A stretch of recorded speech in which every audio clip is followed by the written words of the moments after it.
Okay, so I'm going to do a live review on this packaging idea mood board that I created in about 5-ish minutes.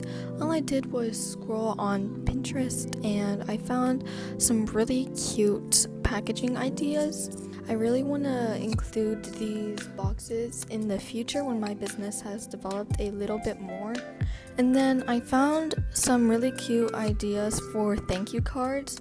I really like how they cut out the bow shape and the font. I think that's really cute. I feel like this ticket style really is aesthetic and would look really cute. I would make this part like maybe a coupon code for 10% off of your next order. I also found just some other ideas for the craft boxes. I really like how they have more of these separate stickers that they put on. I think that's really cute. They have like a sticker receipt and then they tied a bow onto it. I also saw this one where it's like different Peanuts characters and just overall the aesthetic with the string that they tied on. I think that looks really cute.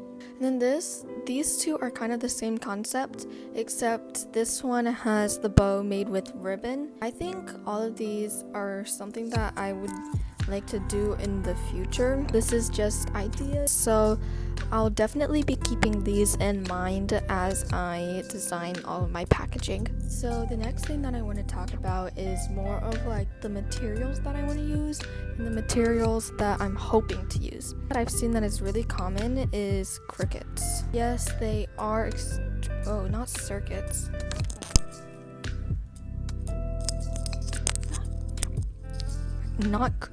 Not crickets and not circuits. Okay, so another thing that I've seen that's extremely popular are cricket cutting machines.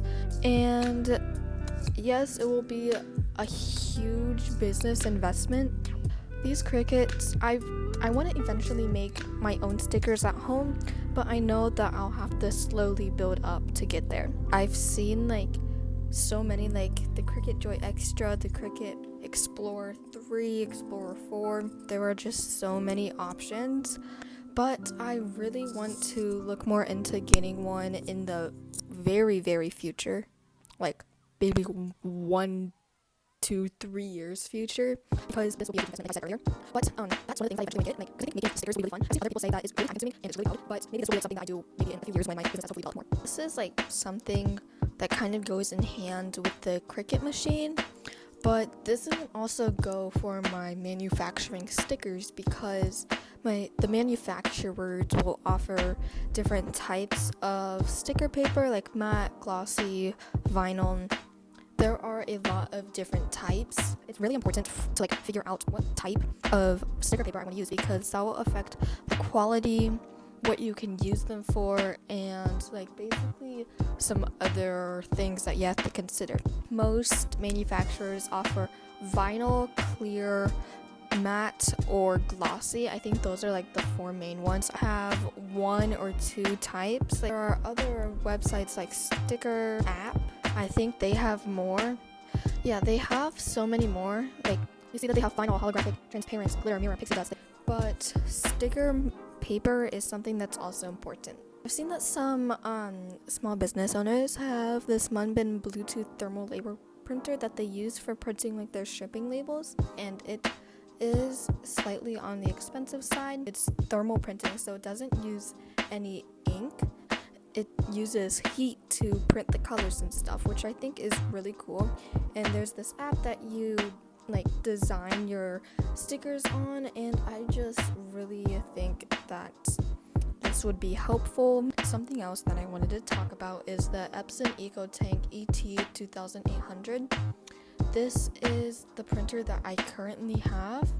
I might have to do a little bit more research about what kind of paper it can be printed on and what kind of paper the printer does not support. I think there's like a maximum GM, I think, but I really want to look more into designing my thank you cards and receipts in the very beginning using this Epson EcoTank ET2800. The only bad thing is that it is a ink refill, and that's not really suitable and not really that much sustainable. Let's talk packaging. Packaging is the one thing that all small business owners have. Like, it's something that shows their brand and creates that visioned image in your mind. You want it to be a fun packaging experience while still being sustainable. And I have just a few things right now because, as I said earlier, I'm just getting started. And these all basically come in bulk, but I'm going to go ahead and go through each one. So first up, we have these sticker meal die cut labels. Sticker meal was something that I originally started looking into because, one, it was like one of the first things that popped up when I searched sticker manufacturers, and two, it was one of the sticker manufacturers that so many small business owners that I follow, they had recommended it. They said that it was good quality and like the colors were accurate and all of that. Next thing that we have are glassine bags. These glassine bags are labeled as wax paper treat bags. These will be like for the orders that only contain stickers and not the sticker pads, sticky notes, because that wouldn't really fit. But these glassine bags, I've seen so many people use it for their small business packaging. Just note that I still have to add polymailers on because I'm still debating whether or not I want polymailers or bubble mailers. But next up, we have the manufacturer for the thank you and business cards. We have Vistaprint. I'm thinking if I don't end up printing my thank you cards at home, I'll definitely go to Vistaprint. So thank you cards are something that I've been looking into. Now, there are so many different things that I need to consider when making these thank you cards if I'm making them manufactured. So orientation, that's like horizontal side to side. Vertical would be up and down. So I'm just going to click some random things right now because I am just talking and it's fine. For my business, usually businesses have just the flat ones, so that's what I'm going to go for now. That's how much I'm buying quantity of. After you figure out those simple things, then you can start designing. So designing in Vistaprint is actually extremely simple. You have the images, the graphics, QR codes, and tables, and basically after you upload your design and start designing that, you can change if you want to have a blank back or if you want to design it. Next, let's talk logo. So this is my current logo. I designed it about 2 to 3 weeks ago, but now that I look at it, I'm starting to feel like there isn't a sense of cuteness and quietness that I was originally going for, so that's why I've decided to start designing it again. And I feel like I have this kind of a problem where I'll design something, say, oh yeah, this is my new logo. Then a few weeks later, I'll come back and I'll say, wait, I don't like that anymore. Let me design something else. Like, that's been a constant cycle. Starting to design another one, shocker. But I think this one is going to be it. I think I've gone through like 5, 6, 7 logos at this point. Let's talk packaging again because why not? So packaging is something that I really want to invest in, and if I were to combine all of these, I think that would be like my dream packaging. But if I were to find something, I feel like all of these combined would be something that would really resemble my dream packaging. Now, how did I come up with this small business idea? Really, it was just the idea of making a small income. Like, I'm not only doing it for that. I really enjoy the creative process, to be honest. Like, I really enjoy designing and making content for you guys based on starting my small business. Like, follow along with other small business owners on their journeys.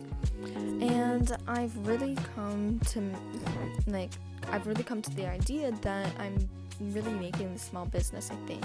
I just wanted to have fun with something and to make content for people and sell things to people that we can resonate with. Now, let's talk mindset and goals.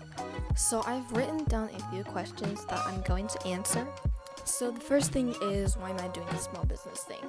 This kind of ties in with the question about why or how I started this small business journey. But I'm doing this small business thing because it's something that I can do in my free time, and it's something that I would really enjoy because of like the creative process and all of that. Next, what excites me the most? I think the thing that excites me the most is the designing process, like figuring out the style, how I want these characters to be portrayed, all of that. And I also think something that really excites me is the video filming process and the content creation. I started this YouTube channel because I wanted to film and document my process, but now that I have a content calendar, it's starting to set in my mind that, oh, I'm starting this small business, like for real. Next, short-term goals. So these are like launching my first items and building a shop. I think short-term goals for me would be something like just finishing all of my designs before a set time, like let's say before July or before August, or something like I want to reach a certain goal, maybe like view count or subscriber count by a certain date. Long-term goals would be like how I envision my small business in the future. This will be like, do I think that my small business will be successful? Do I think that my small business will have made a little bit of a profit? And I hope that they do. I hope that I gain maybe a little bit of profit in the next like 6 months to a year. And I really want to have like a few shop updates, and there are so many things that I want my long-term goals. I want so many long-term goals, like being successful in my small business, having like some profit, and holding a few successful shop updates. And then we have challenges. As a 13-year-old, I have encountered a few challenges that most adults who own a small business have not had to encounter. Things like getting an LLC and getting a domain name and having enough money to invest into the small business is something that I have to endure, because as a 13-year-old, there are more legal things. Like, I cannot legally own my business at 13. Like, my parents will have to legally own. When I turn 18, then I'm able to legally own this business. But as a 13-year-old, I can't legally own this business because there's like an age limit. There are so many age restrictions on so many things, because like legally, kids and teens like me, they can't like do all of this legal stuff, if that makes sense. Thank you so much for watching. I'm really glad that I have a small community that I can talk to and that will watch my videos and encourage me in this small business process. If you're hearing this, comment down below learning, because we're all still learning more and more things about small businesses every day. Make sure to subscribe, because I have many more fun and small business related videos coming in the future. If you're making your own small business, good luck, because this whole small business thing is quite fun, but it can be challenging at some times. And yeah, just thank you for watching, and I'll see you in the next one. Bye.